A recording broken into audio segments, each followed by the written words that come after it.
Good evening, everyone. Wherever you are, whether it's raining or cold, we're in Preston Hub, which is in High Street, Preston. If you don't know, VicDef have an office here in Preston, and there are workers from VicDef who are working in our employment service. There is an access team for NDIS services, and we have an office here that you can visit and make an appointment. My name is Maxine Buxton, and I'm looking after the community team here at VicDef. Tonight we're really excited to have a second Deaf sharing event. Last week we had some information about interpreting in emergency situations, which was really interesting. So if you missed it, you can have a look at the Facebook page and scroll back up, and there is some interesting topics and questions that are worth having a look at. Tonight we will have a presentation from two lovely people here, Shannon and Michael. They will be talking about employment and how to apply for a job,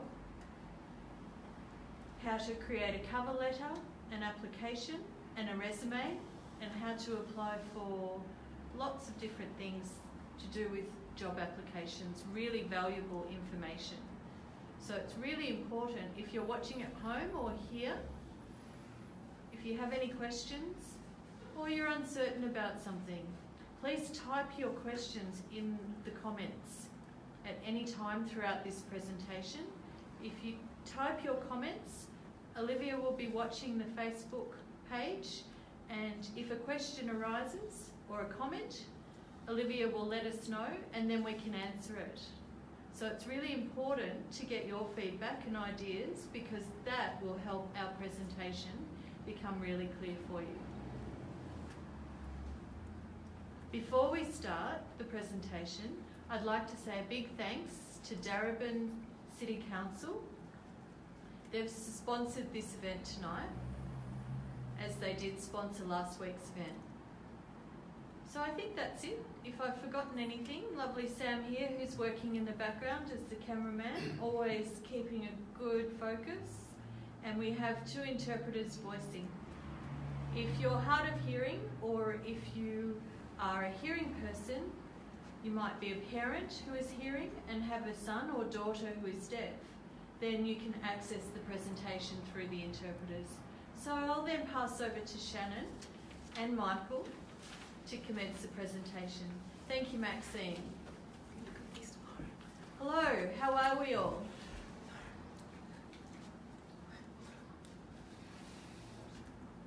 There's lots to talk about tonight, but I'd like to commence talking about resumes or CVs, which is a very similar thing.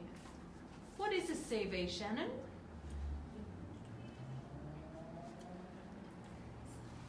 Well, a CV is a summary about your employment history and your experience, what skills you might have acquired, your personal skills as well. Right, so CVs are very important when applying for work.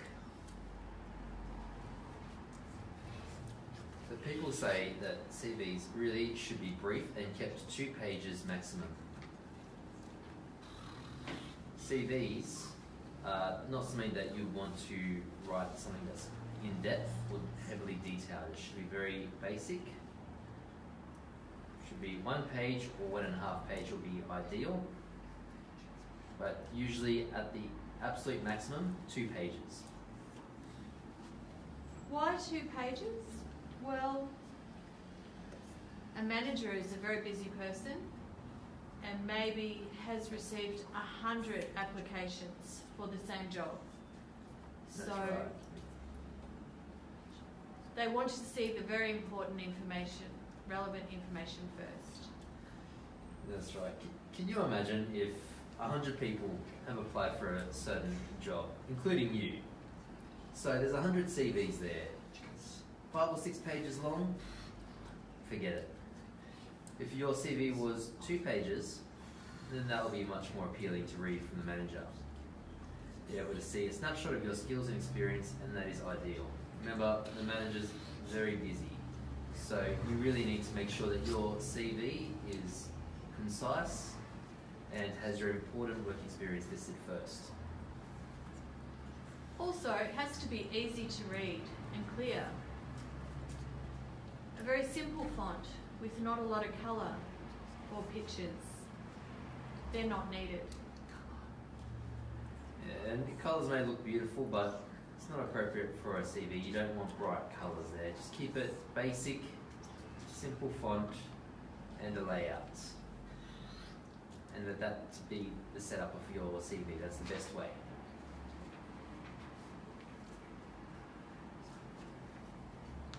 It's important to think about, maybe some people out there haven't actually worked before, and that you need to include your employment history.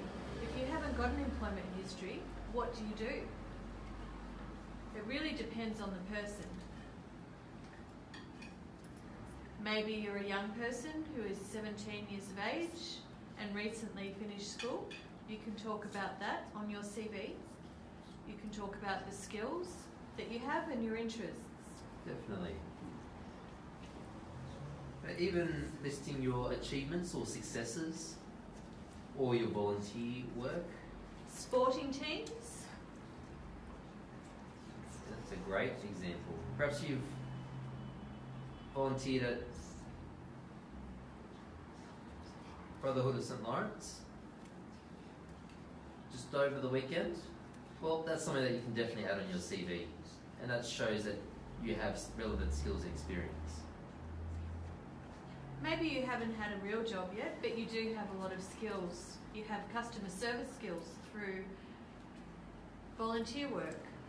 You've learned how to work in a team through sporting activities. So you have those skills. Yeah, the sporting team is really interesting because you might think, why list a sporting team on my CV? But that shows and highlights that you have demonstrated teamwork. You have developed and demonstrated those skills. So it's definitely something that you want to add on your CV. Maybe with your work experience, you've done something through your school or university, and you had conducted a placement work. That's something that you can definitely add in your CV.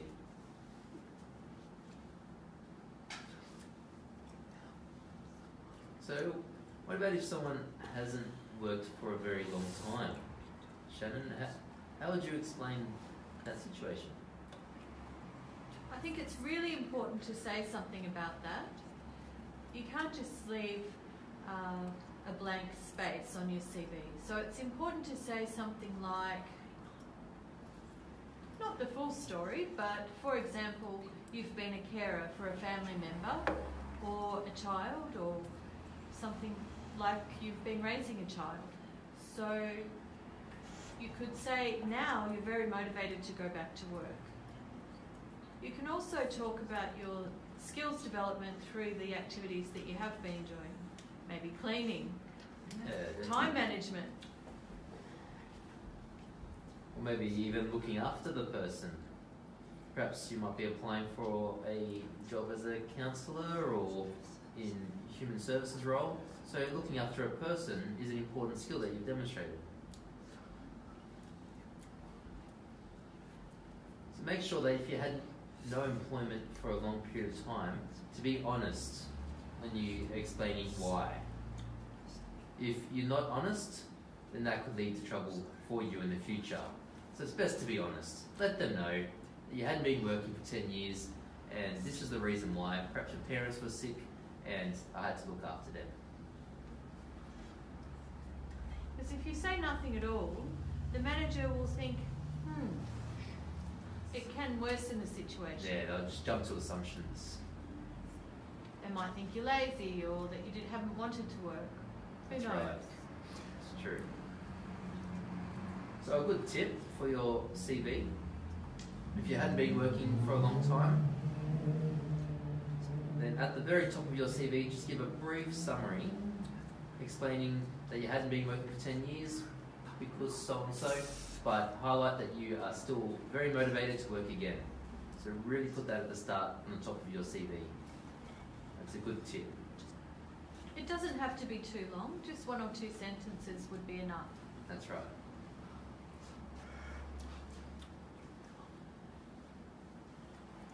So what about a cover letter? Is that important? You must include a cover letter to every application that you submit. Some people think that they have to apply to lots of jobs without putting a cover letter on it. But the best application has a cover letter on it. Yeah, it always comes with the cover letter. That's right. You have to say why you're the right person for the job.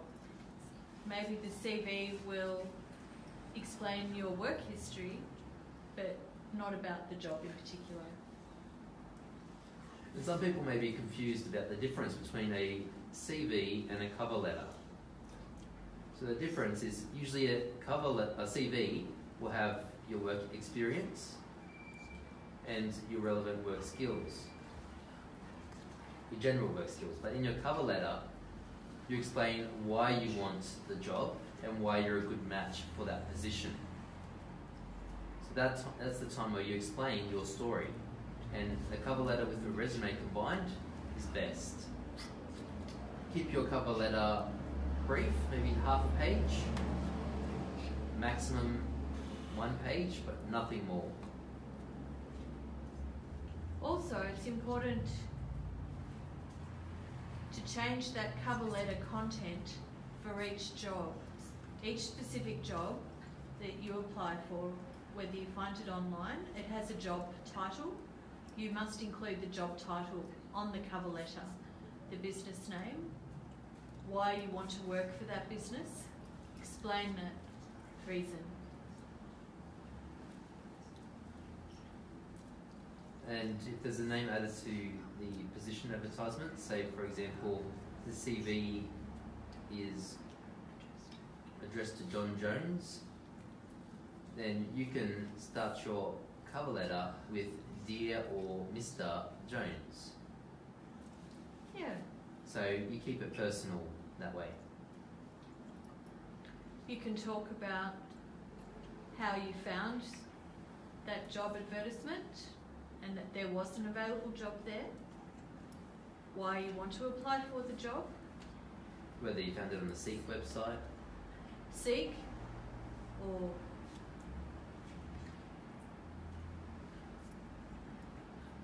the manager would want to know that their job, that you're applying for their specific job and that you want that specific job. Definitely. So you've applied for your job and now an interview comes up. It's quite an exciting time for you. So what do you think about interview skills? What do we need to consider there? It's really important to prepare prior to the job interview.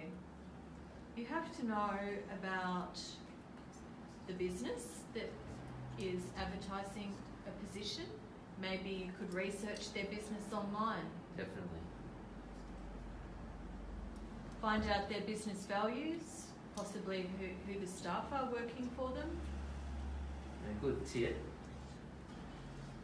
Prior to the interview, research their business, and during the interview, try to mention what you've researched, and that will be quite impressive for the employer to see that you have made that research, and that will really help you to get a good chance. And show the employer that you're motivated. Another good tip, say in your interview is say 10 o'clock in the morning. Try your best to arrive earlier if possible. But not too much earlier. Maybe 10 minutes earlier would be enough. Yeah, so you don't want to arrive somewhere ridiculous like 9 o'clock, for for example. If you arrive really early, you could wait outside. Yes, but 10 minutes prior to the interview time will make you look good and show that you're keen.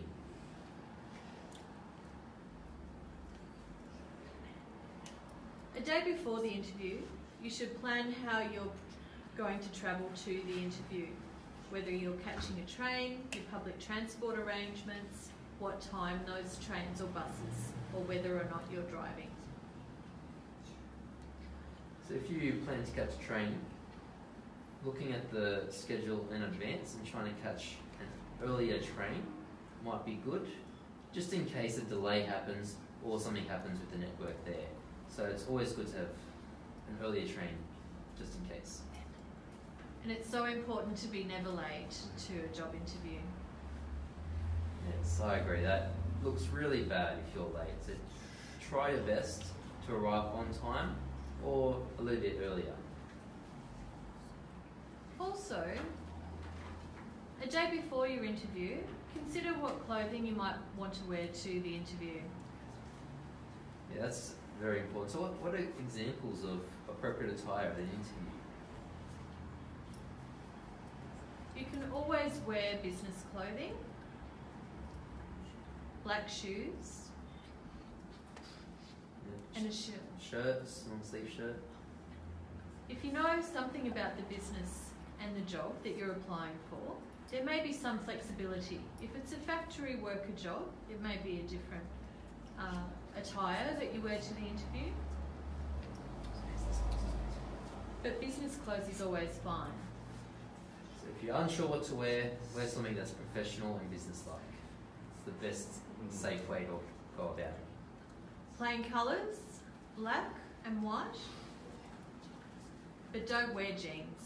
It's not appropriate. Yeah, you want to make sure that when you dress for the interview, that you're not wearing anything that's very bright in your attire. So you want to wear something that's appropriate, that suits the job and not so much setting the style. Like on your CV, you want to keep it simple, not show too much. There's a question now. So I'll assign the question.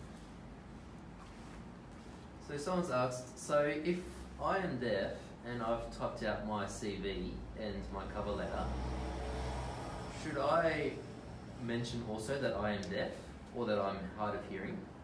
Or should I wait until I'm contacted for an interview? When would be the best way to approach that? Well, that's a good question. Really, it's up to you. Usually, on your CV you would include your phone number and the manager would contact that applicant. So, if SenseWide is involved, you could include our phone number as a contact number and you wouldn't have to include that you are deaf. What about adding SMS only on the CV after the phone number? Do you think that's a good idea? You can, because you need to provide an option of how to contact you. You can include your email address. Plenty of employers do respond via email first to organise an interview and things like that. If you're connected with SenseWide, SenseWide can support you with that. Good. Alright, what's next? So, thinking about the interview, your attitude. Attitude's very important. What do you think about that? Well, I think it's important to be really positive in your attitude. It doesn't matter if you don't think it's the right job for you. You can show some enthusiasm and some motivation. And show some interest. I think it's important to prepare some questions prior to ask about the job or the business to show that you're interested. And a good tip, make sure that your skills really do match the job that you're applying for.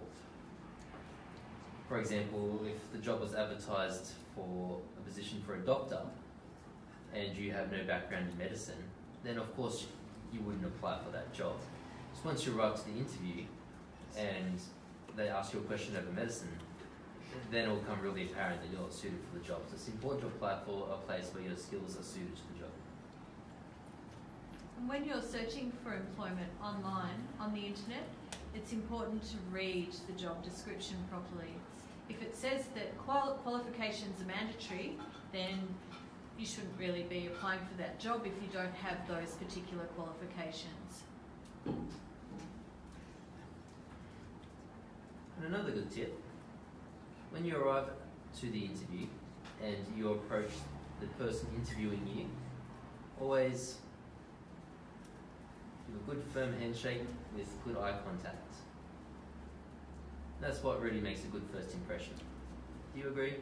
I agree. Also, it doesn't matter if you're alone, if you have an interpreter or another support worker. You still need to make that initial eye contact with your manager, with the manager. Yeah, that's right, because you're representing yourself at the end of the day. So, what about interpreters for job interviews? How is that possible? How do you organise it? Yeah. An interpreter. You have an Employment Assistance Fund, EAF, which can help pay for the interpreter. If you're involved with SenseWide, SenseWide can support you with being able to apply for this EAF funding, or you can self-fund your interpreter. You can book an interpreter for an interview.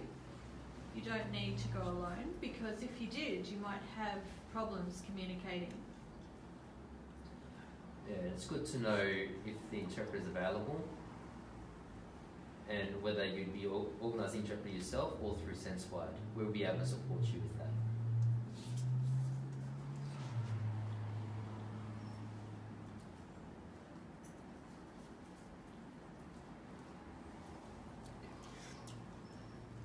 Also, if you contact Ausan Connections at Big Def for interpreting services, they can support you for booking an interpreter for your job interview. Shannon, what do you think is the best tip that you can provide people watching today? If you can just think of one thing, what would that be? That's a really hard question. I think it's important to tell the truth.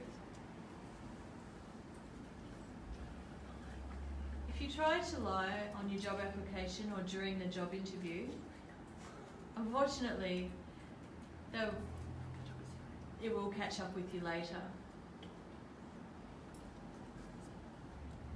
If I was applying for a job interview for a doctor's position and I didn't have those qualifications and I lied about it, I wouldn't be able to do the job anyway. So, what about SenseWide? What would SenseWide do for you, for our viewers? What's our role? So through the interview process, or Everything. Through everything. through Let's say everything. Well, okay. When you register with SenseWide, you can tailor the support. We can tailor the support depending on what your needs are. If you haven't got a CV yet, we can support you with writing your CV, have a discussion about what your skills are and your experience, and then establish your CV. If you need some education about how to look for work on the internet, then we can teach you how to do that. We can also help you with writing your cover letter and also help you with making contact with those potential employers, see if there is work available, and help you with negotiating an interview. If you need an interpreter, we can help you with your EAF funding to book an interpreter, or we could come to the interview with you. Some of the workers from SenseWide can do that. And even once you gain your employment, SenseWide can still offer continued support on the job, so to say. So it's good to know that with SenseWide, we not only help you find your employment, but we also provide that ongoing support for up to 1 year. Is that right? Did I say Well, that? it can be flexible. All right, the ongoing support depends. As well as that, we can organise other things. For example, organising deaf awareness training for your place of employment. Say, for example, you're the only deaf employee there, say at Coles. So here at SenseWide, we can help you organise a deaf awareness training at the business where you work, and teach your co-workers about deafness and general deaf awareness, as well as a little bit of Auslan and how to communicate with deaf people. People really find this beneficial. Yeah, and fun as well for them.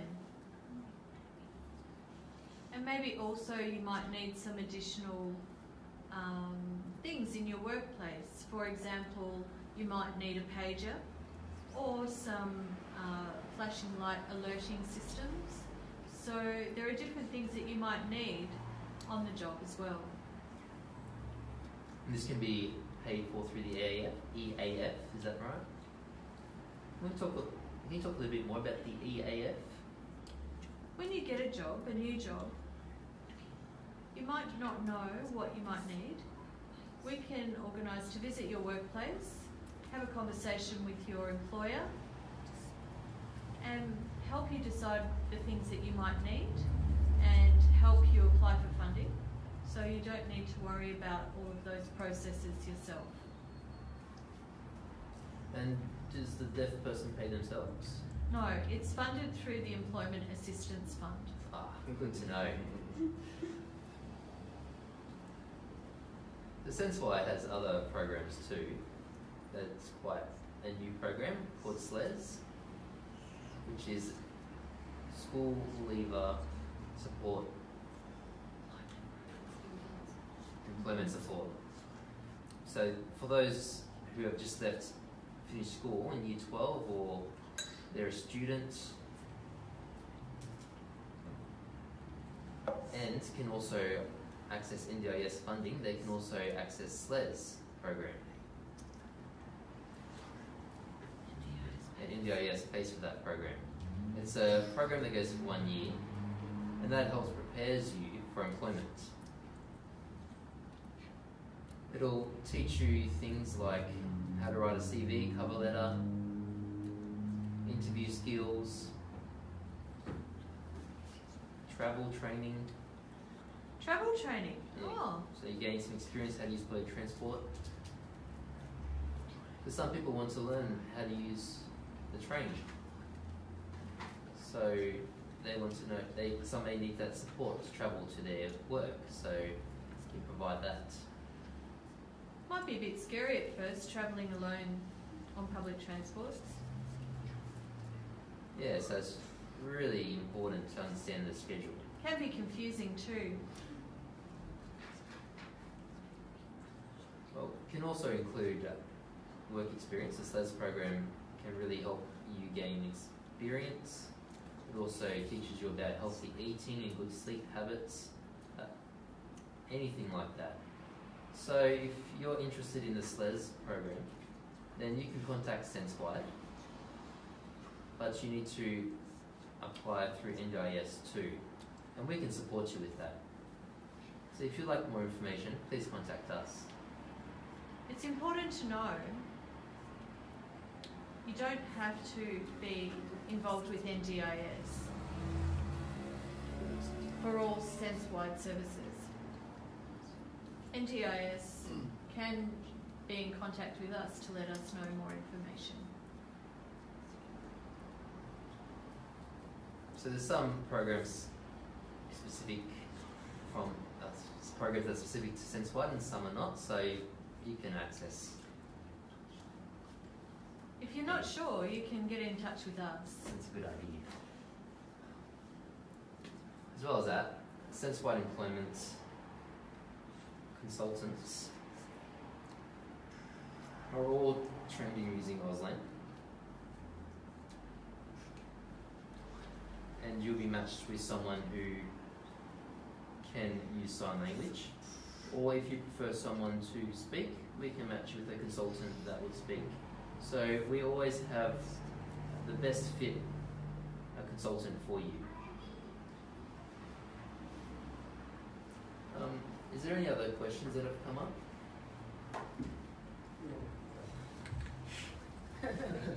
How's everything going, Maxine?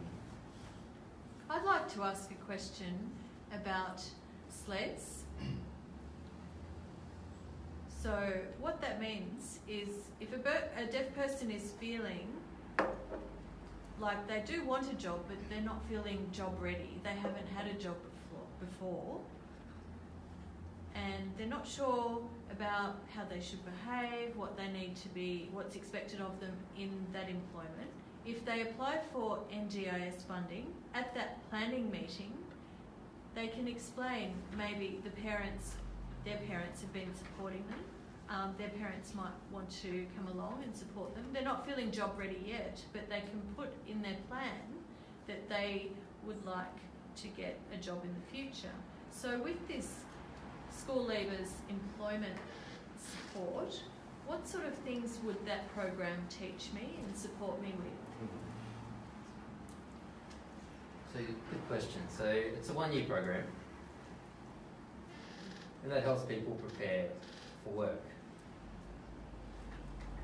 So the end goal isn't to find employment, it's more the preparation stage so that you're ready to then apply for work by the end of it.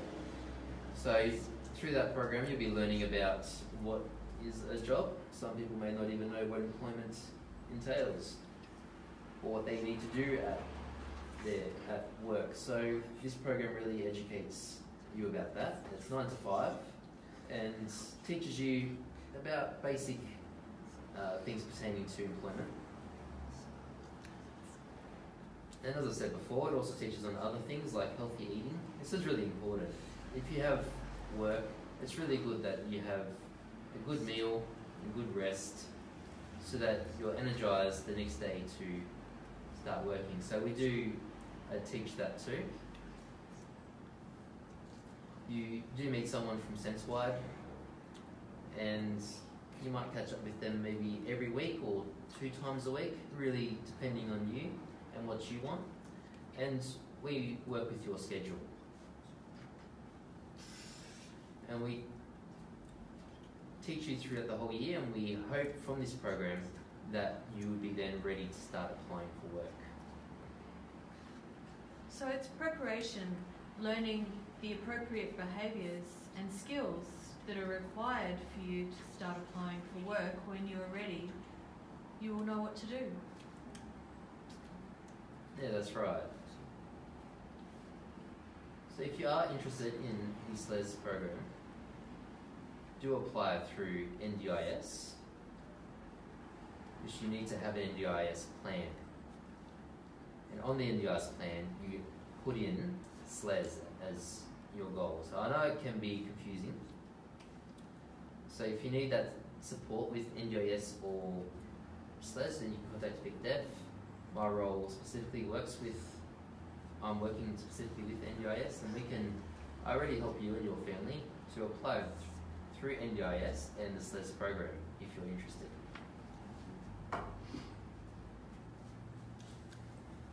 We've got another question now. We haven't yet had a lot of questions on the live stream. We've had one, thank you, applause for that. One person did ask me prior to this, oh, there's some questions that I do have, but they haven't been placed up on Facebook yet, but I'll ask those questions anyway. There are so many deaf people that have said that I'm so lucky I have a job and my manager is okay, not a mean manager, but a lot of the workers don't understand deaf way and deaf culture, and when I ask them what's being communicated, they dismiss me and tell me it doesn't matter, and that makes me feel like I'm isolated and not included in the conversation. So, as you said before, you can apply for the Employment Assistance Fund to pay for deafness awareness training and at your work, which is really great because it means that your manager wouldn't have to pay for the deafness awareness training. Is that right? That's right. So, how can a deaf person ask the manager, what if they're feeling nervous?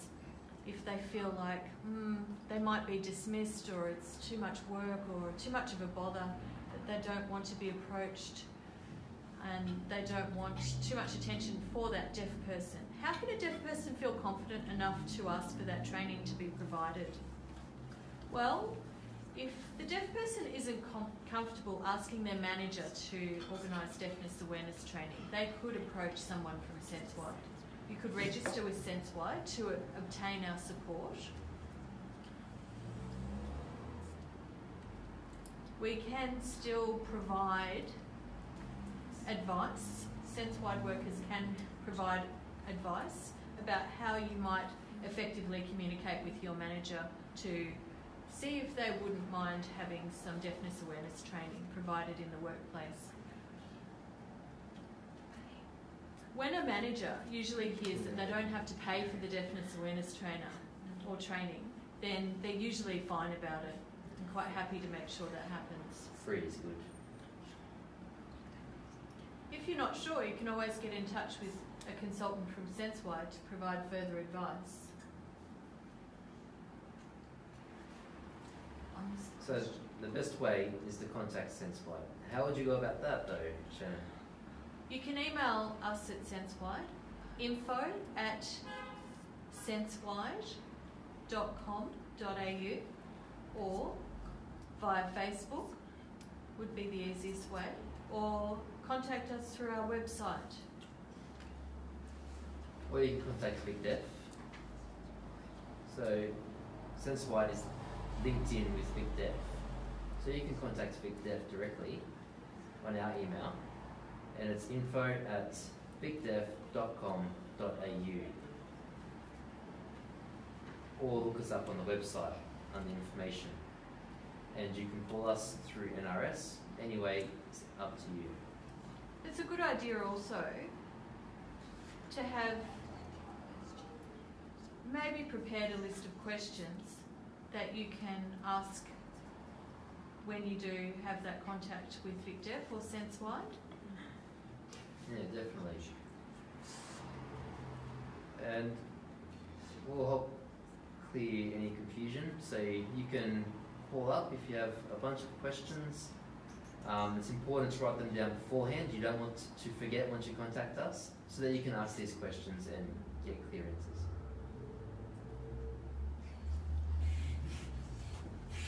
Hi again, Maxine. I'm sure you've had enough of my face. So I've seen a few deaf talking about saying, oh, if I apply this job, people would say it's not safe. For example, people say, oh, a deaf person can't work in a factory because there's trucks driving around or forklifts moving around. So all of a sudden they have the mentality of it's not safe for the deaf person there, or that this particular job requires a lot of phone calls. So you have a lot of experience with deaf people at work and supporting them, so maybe you can explain some of the different places that deaf people can work and how you resolve those concerns that people have, where an employer would say, oh, this is a dangerous workplace because you won't be able to hear a fire alarm. So how would you help the deaf person to resolve facing those ignorances in the workplace? What type of job deaf people get?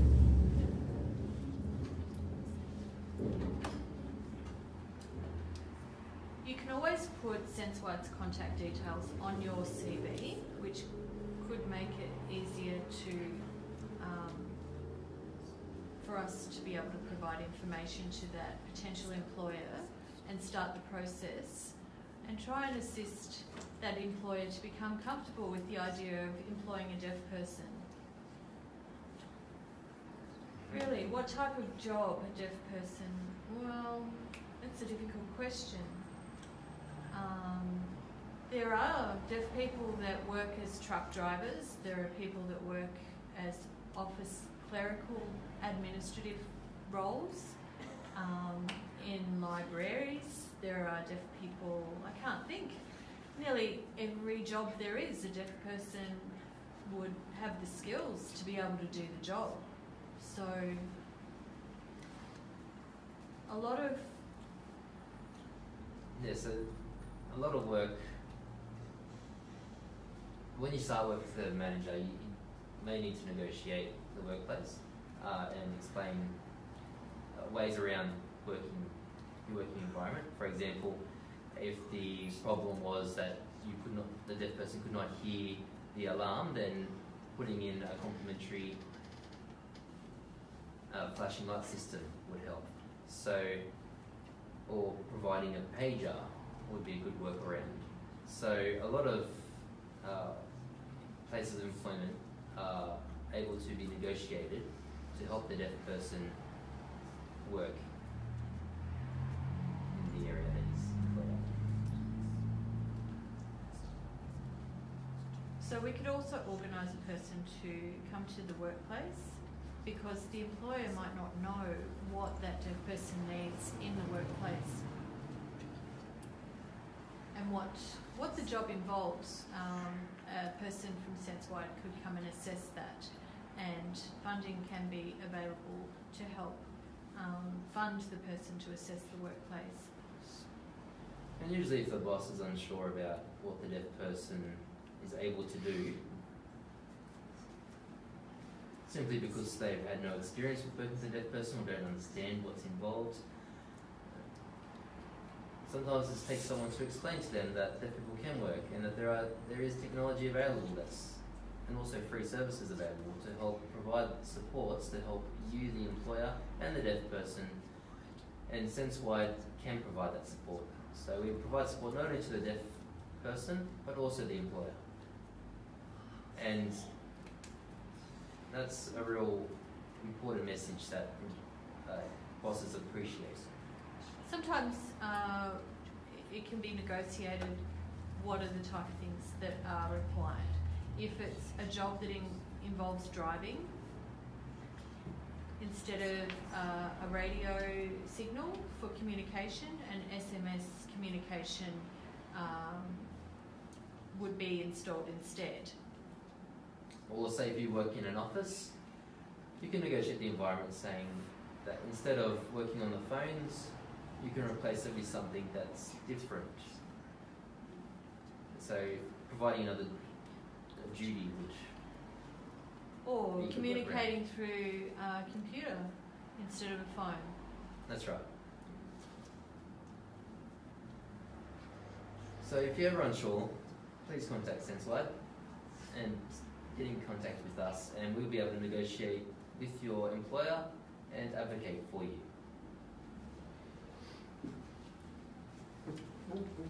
More questions? Excellent. Did you have a question from the floor? You might have to come up. I haven't had my hair cut, so I'm not sure if I want to go up. He's shy. He doesn't want to be in front of the camera without his hair done. Maybe his hair's out of order. The question is, where are the SenseWide offices in Melbourne? At the moment, we have a SenseWide office at Preston. We have one in the city. We have one in Frankston as well. So new appointments can be made in either three of those offices, or it's possible that if you have a job already, we could make the first appointment at your workplace. So it depends on your requirements. And the city office is on Queen Street. It's easy to find. So we have 3 different offices all up. So, let's say I type up my cover letter and my CV, and I've seen that a job is available and I think it would be a perfect fit for me. It matches my skills and abilities, and it's the perfect location, it's great pay, it's all perfect. I've applied for the job, and maybe it has an interview process, maybe it doesn't. But the employer lets me know that I'm unsuccessful, that I haven't received the job, which was disappointing because I loved the organisation. Should I contact them again? Should I follow up if I miss out on actually getting the job? Once they've let me know that I was unsuccessful, should I do anything more at that point?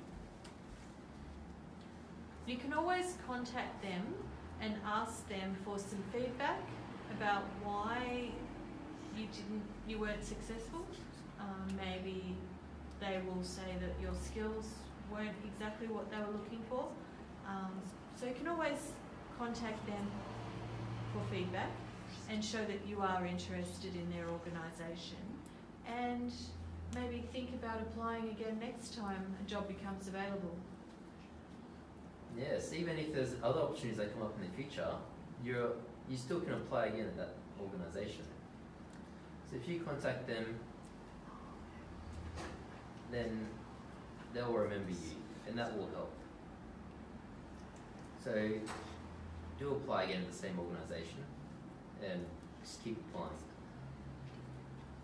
And maybe you could start with a different job first, develop your skills, and then you could maybe gain that job as a promotion.